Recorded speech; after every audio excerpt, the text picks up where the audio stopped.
Alors le scénario 3 propose un modèle de développement, on va dire un peu intermédiaire entre le numéro 1 et le numéro 2, en ce sens qu'il permet de déconcentrer la métropole tahitienne vers deux autres pôles qui seraient fortement reliés à lui, c'est-à-dire Raiatea aux îles sous le vent et Rangiroa au Tuamotu. Ce sont des îles prêtes à un certain type de développement et sur lesquelles on aurait une croissance relativement significative de la population relativement à ce qu'elle est aujourd'hui. Cette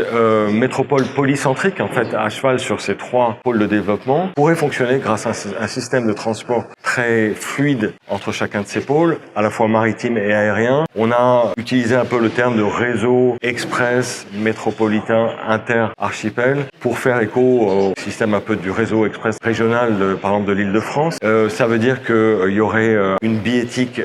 intégrée, avec un même billet, on pourrait aller d'un pôle à l'autre. L'idée aussi, c'est que les temps de déplacement soient pas trop longs. Et l'idée, c'est que chacun de ces pôles accueille des spécialisations fonctionnelles particulières en fonction des caractéristiques dont ils disposent aujourd'hui. Typiquement, sur les îles sous le vent, où le tourisme est déjà très développé, ainsi que la plaisance, eh bien,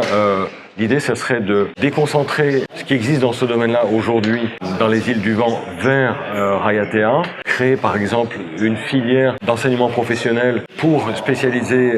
les jeunes vers ces métiers du tourisme et de la plaisance à Raiatea. Du point de vue hospitalier, évidemment, avoir des capacités de traitement aussi importantes que possible, mais évidemment pas des pathologies graves qui resteraient sur Taonai, donc à Tahiti. Quant à Rangiroa, l'idée, ça serait effectivement d'y amener des fonctions et des formations autour de son excellence, de l'excellence qu'on trouve dans les Tuamotu, c'est-à-dire l'aquaculture, la pêche et la perliculture, et de développer plus encore toutes ces activités-là, en les concentrant et en faisant en sorte qu'il y ait tous les services nécessaires autour. Alors, dans chacun de ces deux autres pôles de développement de la métropole polycentrique, il y aurait un aéroport international ainsi qu'un port commercial, évidemment pas du niveau de celui de Papeete, mais néanmoins avec des capacités bien plus importantes que celles qui existent dans celui de Raiatea aujourd'hui ou dans celui de Rangiroa qui reste à construire. L'idée, c'est d'avoir effectivement des complémentarités entre ces trois pôles et de faire en sorte que tout ne soit pas concentré comme aujourd'hui sur Tahiti et qu'il y ait une capacité à rapprocher finalement les îles du vent des îles sous le vent et des Tuamotu Gambier Ouest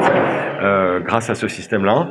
On prend en considération, finalement, on prend acte, par exemple, du système Air Tahiti a mis en place en termes de liaison aérienne entre Papeete et Raiatea d'une part, ou Bora Bora, et d'autre part vers Rangiroa. Donc ce triangle existe déjà un petit peu du point de vue aérien. Il est à conforter, et il est à préciser. Alors les débats ont regretté qu'effectivement les marquises aient été oubliées dans ce schéma et que leur capacité de développement spécifique n'ait pas été plus mise en exergue. Mais une fois de plus, on a expliqué que notre objectif était de simplifier les choses et de mettre l'accent sur les points forts de chacun des scénarios, au bout du compte, pour qu'avec les trois scénarios, on puisse couvrir l'éventail des développements possibles qu'on peut envisager. Et effectivement, dans le scénario 2, par exemple, le développement des marquises était rendu possible et mis en avant au même titre que certains autres archipels. Voilà. Les deux scénarios d'aujourd'hui sont plus ouverts sur une Polynésie moderne qui fonctionne sur la base d'une relation forte, innovante, solidaire avec l'ensemble des archipels et un sage qui poursuit des objectifs à la fois de développement, d'aménagement du territoire, l'ensemble de la Polynésie française, en partant des potentiels locaux, et je trouve que ce sont des scénarios tout à fait dans la démarche de modernisation du pays. À ce stade, je pense qu'un scénario ouvert par étapes pourrait nous permettre de mieux mutualiser des moyens pour répondre à des objectifs de développement qui partent, ces objectifs, de la réalité des différents archipels et en tenant compte également des moyens existants et de l'ensemble du jeu d'acteurs pour promouvoir la cohésion sociale et territoriale du phénomène. Autre point important de ce débat, la question sur le réalisme de la en termes financiers, sur la capacité à faire de la Polynésie française. Voilà, nous avons et nous souhaitions pouvoir nous dégager en partie de ces questions financières en première intention pour pouvoir ouvrir le champ du possible aux différents scénarios. Nul doute évidemment qu'après le choix d'un scénario de référence, un travail important de formalisation du potentiel financier